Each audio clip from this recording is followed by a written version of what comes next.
Isang pinagpalang umaga pong muli, mga kapatid. Muli tayong makakapakinig, mag-aaral, at magbabasa ng salita ng ating Diyos. Pero unahin natin ang manalangin para samahan, turuan tayo ulit ng ating Diyos. Magsiyuko tayo. Yes, O God, aming Diyos na makapangyarihan sa lahat, muli ka namin pinupuri, pinasasalamatan, sinasamba ka namin, O Diyos.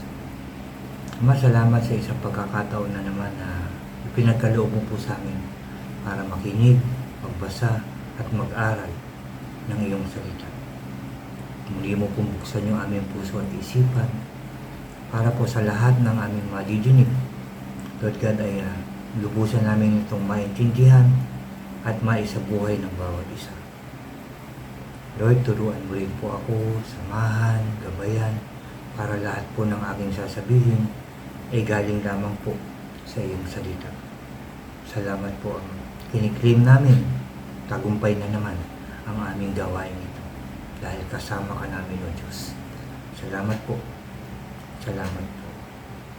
Lord, muli ka namin pinupuri, pinasasalamatan, sinasamba ka namin sa tanging pangalan namin, Panginoon Hesus, na aming tagapagligtas, at sa pakikipisan ng banal na Espiritu, lahat tayo ay magsabi ng Amen and Amen. At ito po ang aking channel.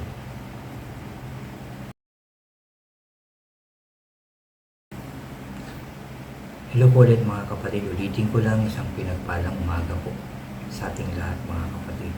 Bago ko po i-share yung aking devotion ngayong umagang ito, anyanyahan ko lang po yung mga bago dyan sa aking channel na huwag niyo pong kalimutan na mag-subscribe. Like and share niyo po ang aking mga videos at paki-click din po ang notification bell para lagi po kayong updated sa mga bago at iba ko pang i-upload. Salamat.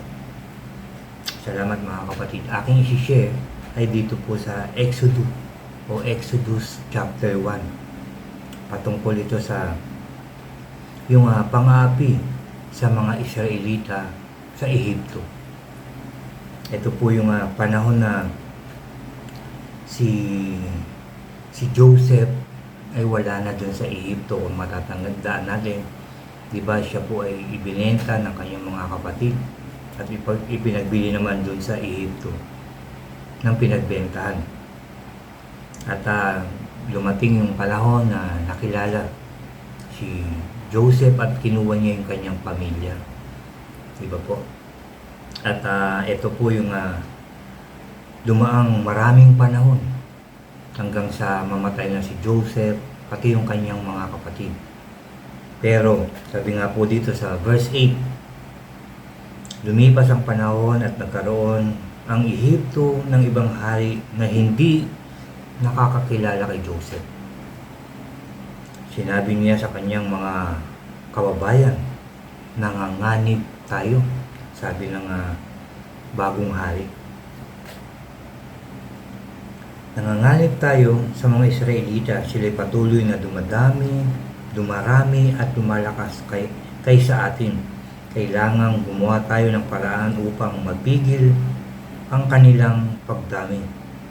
Baka salakayin tayo ng ating mga kaaway at kumampi, sabi dito. Kumampi pa sila sa mga ito at pagkatapos ay tumakas sa ating lupain. Kaya't naglagay sila ng mawabagsik na tagapangasiwa upang pahirapan ang mga Israelita. Ipinatawag ng Paraon ang mga ito ang mga lungsod na Pitom at Ramses ang mga lungsod ng imbakan ng mga pagkain at kagamitan. Ngunit habang inaapi ang mga ito ay lamang dumarami at nahihirapan at sabi dito, dumarami at naninirahan ng mga Israelita sa iba't ibang bayan, kaya sila'y kinatakutan ng mga Ehipto. Dahil dito ang mga Israelita ay lalong walang awang pinahirapan ng mga Ehipto sa paggawa ng tisa at ng iba't ibang mabibigat na gawaing bukid. So dumarami. Natakot ang mga Egyptian, no? lalong-lalo na yung hari. Dumarami, lumalakas sila. Kaya pinahirapan sila. Binigyan ng matinding gawain. Paggawa ng tisa at sa bukid. Talagang, pero kahit na sila ay pinahihirapan, patuloy pa rin silang dumadami. Dumarami, nang dumarami, nang dumarami. Dahil ito ang pangako ng Diyos sa mga Israelita. Diba? Pararamihin sila ng sindami ng buhangin, sindami ng bituin sa langit. Kaya patuloy silang dumarami. At dahil dyan, isang araw pinatawag ng Paraon sina Sipira at Puwa ang mga kumadronang Hebreo at sinabihan ng ganito. Sabi po ito sa verse 15 na, no? Nasa verse 15 na po tayo. 16, sa panganganak o sa pagpapaanak ninyo sa mga Hebrea, patayin ninyo kung lalaki ang sanggol at hayaan ninyong mabuhay kung babae. Humantong na, dumating na sa pagpatay, mga kapatid. Pinapapatay mga lalaki. Pag nanganak, no, ang mga Israelitang babae ng lalaki, patayin. Pag babae ang ipinanganak, buhayin. Sabi sa verse 17, ngunit dahil sa takot nila sa Diyos, hindi sumunod ang mga kumadrona, hindi sinunod ng mga kumadrona ang utos ng hari. Hindi nila pinatay ang mga sanggol na lalaki. Dahil dito'y pinatawag sila ng hari at tinanong, bakit hindi ninyo pinapatay ang mga sanggol na lalaking isinisilang ng mga Hebrea? Sabi. Sa 19, mangyari po, iba ang Hebrea, ang mga sa mga Egyptia. Madali po silang mga anak, kaya naisilang na ang sanggol pagdating namin. Sagot nila, kaya pagdating namin, sabi dito, sabi dito, ulitin ko sa verse 20, kaya patuloy na dumarami at lumalakas ang mga Israelita. Ang mga kumadrona naman ay kinalugdan ng Diyos. 21, sila pinagkalooban niya ng mga sariling pamilya. Verse 22, iniutos naman ng Paraon sa lahat ng kanyang nasasakupan na itapon sa Nilo ang lahat ng lalaking isisilang ng mga Hebrea at hayaan namang mabuhay ang mga babae. No? Yan po yung chapter 1 ng Exodus, mga kapatid. Patuloy na dumarami sila. No? Kahit yung mga kumadrona, may takot sa Diyos. Hindi nila ito ginawa. Kaya nga sabi dito, kinalugdan sila ng Diyos at binigyan ng kanilang mga sariling pamilya. Pero gumawa pa rin ng plano. Nag-isip pa rin ng hindi maganda ang hari ng Egypt. At pinatapon naman sa ilog Nilo paglalaki ang isisilang at pagbabae hayaang mabuhay. Dito makikita natin kung ano yung plano ng Diyos mangyayari.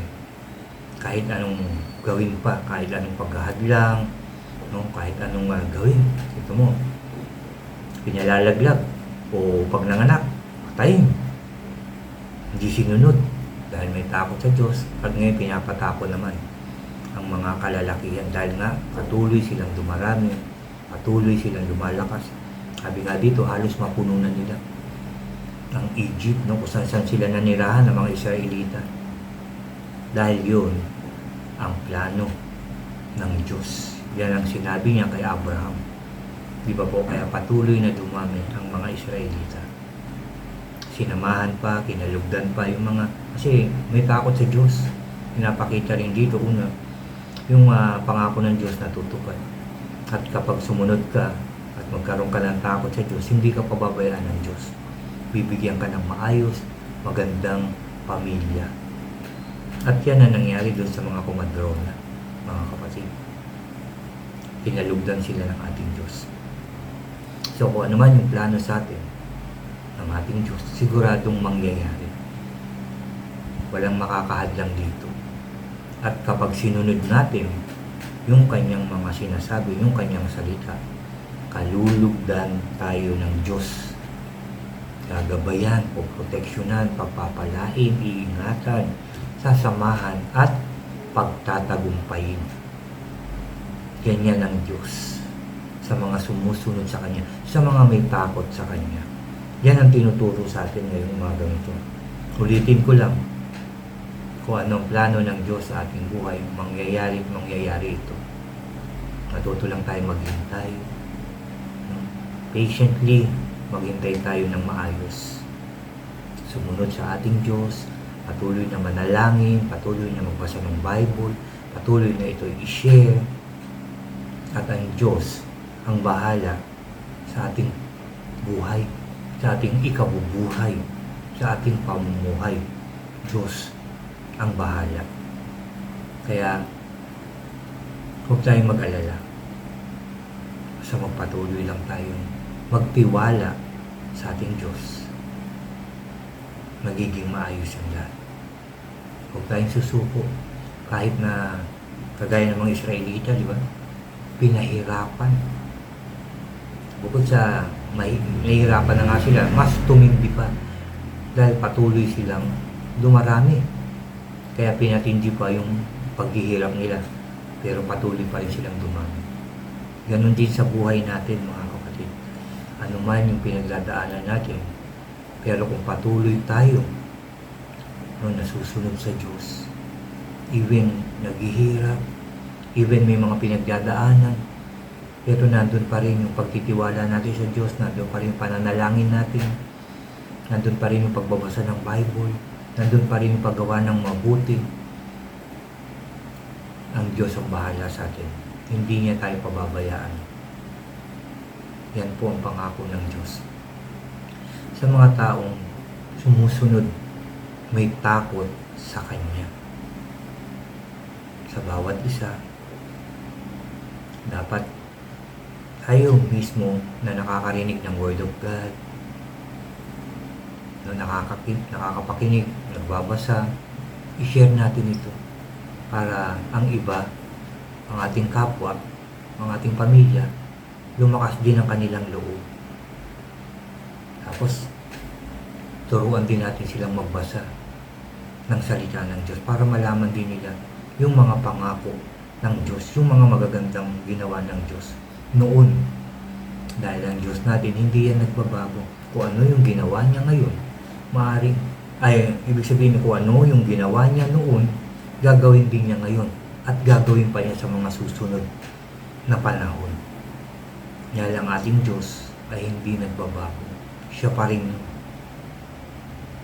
kung yung Diyos na nagligtas sa mga Israelita, siya pa rin ang magliligtas ngayon, bukas, at magpakailanman. Yan ang Diyos. Yan ang tinuturo sa atin. Manalig, magtiwala, umasa, at mahalin ang ating Diyos. Ulitin ko lang, hindi nagbabago ang ating Diyos. Kaya dapat hindi rin tayo magbago. Kung noon nagkasala na tayo, nagkamali tayo, ngayon nagbalik loob tayo sa Diyos, yun ang gawin natin habang nabubuhay tayo. Ang magtiwala, umasa sa Diyos, at huwag na tayong bibitaw. Kumapit tayo sa Kanya, huwag tayong umiwalay sa Kanya. Para patuloy yung pangako niyang matupad sa ating buhay hanggang sa bumalik ang ating Panginoong Hesus. Ulitin ko lang, yan po yung aking sharing ngayong umagang ito. Ito nga po sa chapter 1, buong chapter 1 po ng Exodus. Kayo rin, basahin nyo po ito mamaya, balikan nyo po ito. Marami po tayong matututunan. Marami tayong malalaman tungkol sa Diyos, sa Kanyang mga ginawa, at gagawin din sa ating buhay. Salamat sa salita ng ating Diyos na ating narinig ngayong umagang ito. I pray, maisabuhay natin ito.